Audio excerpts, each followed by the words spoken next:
Hello there guys, welcome back to another episode of E&Ftv. Today it's a bit of a different one, as you'll see in the environment. We're not in my living room. We're actually at the Awaze head office in Manchester, and I'm joined by David Groves, who's the head of revenue at Awaze UK. So David, thank you so much for joining us. Welcome. I know you've had an incredibly busy morning, so I'm glad that you've been able to carve a bit of time out to sit down with me. I know, obviously, there's been a lot going on with Awaze. How's the last year been? Tom, it's been a whirlwind, I guess is probably the way to describe it. An absolute whirlwind. Yeah. We headed into 2020 with a brand new revenue management system that we'd built, and we were all ready for a nice, stable year of demand to test out our new system. And we had to put our toy through its paces as soon as COVID hit. Yes.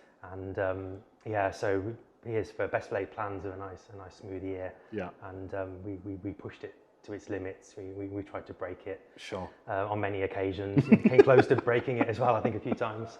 But but it stood true. It stood true. It's still, touch wood, it's still operating. So yeah, it's, to launch a new RMS system was a huge challenge, a huge technical challenge for us as well. Sure. Certainly through 19 as we were developing it. Yeah. So with that, which would be stressful in normal years, and then with COVID hitting and travel up and down, it's been a whirlwind. Extremely challenging for the team. Yeah. Fun. Frustrating. All emotions all rolled into one. All emotions, the blood, sweat and tears, probably not far off each of those. So yeah, it's been a whirlwind, but it's been overall incredibly fun to do that, and to come out the other side, and I think particularly to be back in the offices and meeting people, and that human connection as well. We've really missed as a team. So. I can imagine with such a sort of open plan office as well, with everyone being together. I can imagine that team element is more important than ever now, coming back to the office, right? Yeah, 100%. I'm a big fan of being in an office space together. Yeah. Particularly as a revenue management team, we're fairly new, so having people together in the office has been really important for learning, bouncing ideas, and as the revenue management folks will know, there's you learn systems and you learn ways of working, but there's always something else. Yeah. There's always little snippets of intricacies, and the system just does this, or you need to do that if you do this, and being in a team environment really helps that learning and development. Yeah. We use Teams a lot, and that was a huge game changer for us in the early days. And we do enjoy using Teams, but there's just nothing quite the same as being in an environment together and shooting the breeze over a coffee and talking about the football or whatever it might be. So it's been really good. Even through kind of face masks and social distancing, just to be back and have that human connection. But I think. And it will set us up for what's going to be another interesting whirlwind of a 2022, whatever that brings. I was going to say the next chapter in all this. Yeah. I was going to say, with all the goings on within the business, the development, with the exciting things that have been going on in terms of acquisition as well. Of course, there's been a huge sort of focus on talent acquisition. Looking for these revenue managers and revenue executives, which we're going to be coming on to, but. How's that looking right now in terms of the recruitment campaign in its whole? Because, we started working together at the end of last year, where we really started to look at bringing people on board. Where does that look like in terms of the team now? How has that developed over the period of time?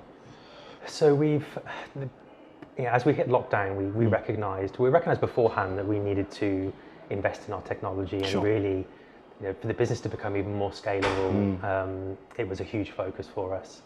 And one of the decisions we made early on was to create this Manchester commercial and kind of revenue management hub, and bring talent in from the city. And we just found that as time went on, and we were bringing more and more tech people in the business, we were further enhancing our revenue management system, that we needed to expand the team and focus on other areas of revenue management. So we were very fortunate that not too long after lockdown, the UK domestic travel market really boomed. So whereas other areas of hospitality were slowing down, which was awful to read on LinkedIn, absolutely awful.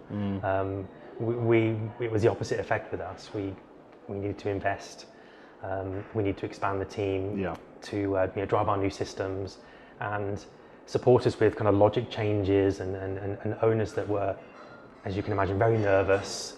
Like us, not really sure what was going to happen. So, I think we reached out to you. I think about in the summertime. We connected. Because from a hospitality background and hotel background, I knew there's a lot of talent in that sector. And as I say, we were very fortunate that there was a lot of talent available at that time. Of course. And you supported us, great support early on. We had a couple of good candidates come through that were doing a great job and they're still with us.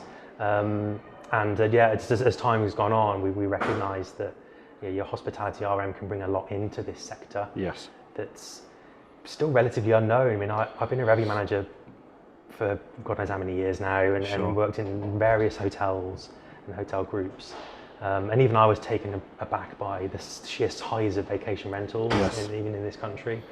We were keen to kind of move into hotels and really kind of fly the flag for revenue management, which, like I say, was fairly in its infancy compared to a hotel. So as time's gone on, we recognised that we needed to work on distribution roles and really start to expand the team into kind of specialist areas. And that's kind of given birth to kind of more and more people coming into the business. And, we've been kind of posting on LinkedIn kind of new job roles, and these aren't job roles from people coming and going. These are literally new job roles coming on board. So to have you on board to help us through that has been a huge weight off our shoulders, because it's been some year. It's been an interesting one, because of course the transit, because when we first spoke, I knew of you anyway from obviously the London market, and then when I saw sort of the move, and then I investigated into the industry a little bit more, or at least in this market specifically, it was an incredibly exciting proposition. Same, principle or fundamental skill set needed, but just a different product. And it was an interesting one, because when we first started working on the roles, I got to know a little bit more about how it works, but also I suppose you guys as a business and what you're looking for. And then of course, obviously speaking with Sarah, obviously in the HR side of things, and then with the proposition of us working in partnership and really driving the recruitment campaign forward, that was a really interesting one that it excited me, but we've already started seeing some success there, which has been really exciting. So I suppose the partnership between Edwards and Finn and Awaze on this specifically, for me, of course, is massively exciting. But I suppose for the business, we've been able to really tap into talent that we might not have before. We're doing a bit more of an in-depth sort of on the ground, I suppose, search, which has been fantastic. I suppose with regards to sort of Awaze as a business, because I think a lot of people are sort of still figuring out who Awaze are, what it is. Not a lot of people know Awaze as a brand, but they know the brands within it, of course, Host Seasons, Jamesville Holidays, and so on. I suppose for you, why would a revenue manager, or why would somebody want to step out of that hospitality or travel industry and come into sort of an unknown entity, if you like? What's the pull, do you think, or what was it for you? Well, I say fairly comfortable in my role, hospitality role. I absolutely loved working for Accor and the Savoy. And I remember taking a telephone call, and I wasn't actively looking for a role. And they said, "Oh, would you fancy revenue managing narrowboats and yurts and caravans?" And I thought, "Oh, really? This is a bit bonkers." I somewhat brushed it off, really. I expected, to be a relatively small pot of caravans in the UK, and I say I love hotels. And I went home and researched Host Seasons and Cottages.com and James Villas, and just saw this huge world of vacation rentals with all kinds of weird and wonderful product. And I was hooked, and I thought, this is really intriguing. And as a revenue manager, you want to keep testing yourself all the time. And I felt I'd achieved a lot in my kind of hotel role. And I thought, well, now I want to test myself on a narrowboat or a boat on the Broads or a caravan. And I met with Simon Altham, who's our group commercial officer. And I was just blown away by by this company that, I knew nothing about really. Yeah. I'd associated host seasons with a kind of boating holidays, but this 75-year-old brand that just had these brilliant people working for them, and they really inspired me. And I haven't looked back since. I'm nearly 3 years with the business, and it's just incredibly diverse. Yeah.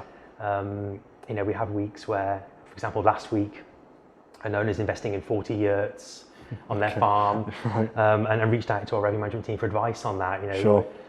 Is 40 enough? Should we do less or more? What kind of price points do we think we can achieve?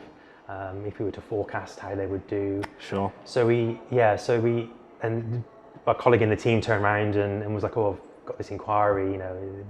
One of my existing owners wants to add 40 yurts," and the team were like, "Oh, brilliant! Like, how do you sell a yurt? How do you what is a yurt?"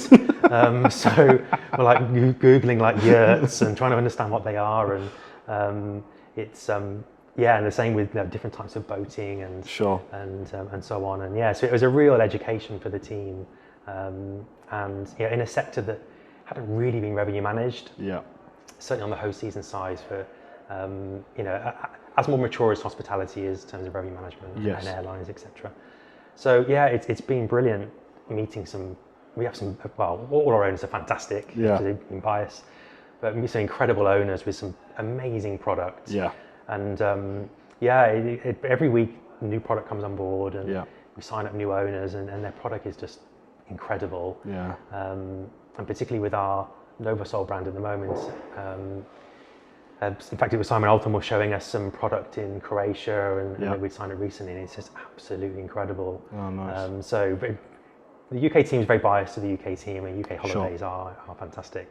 But we've got some incredible product, and as a revenue manager, every product acts so differently. Yes, there's certainly sort of diversity there, which I guess, there's an element of challenge, in terms of the different. What was actually quite interesting, one thing I wanted to touch on very briefly was that sort of consultative approach as well. The fact that person has actually contacted your revenue management team, not for a specific reason, but to simply go through a number of questions that they just want a bit of advice, a bit of guidance, which I think is massively important for any revenue manager that's situated in a centralized site, to have those conversations with owner and operators, get that buy-in, get that sort of influence element in there as well. Because I think that's a big element that is missed in revenue management so much. And it's great that you guys are championing your people to be able to progress in that manner, because it's not widely heard of. That accountability and autonomy in their work is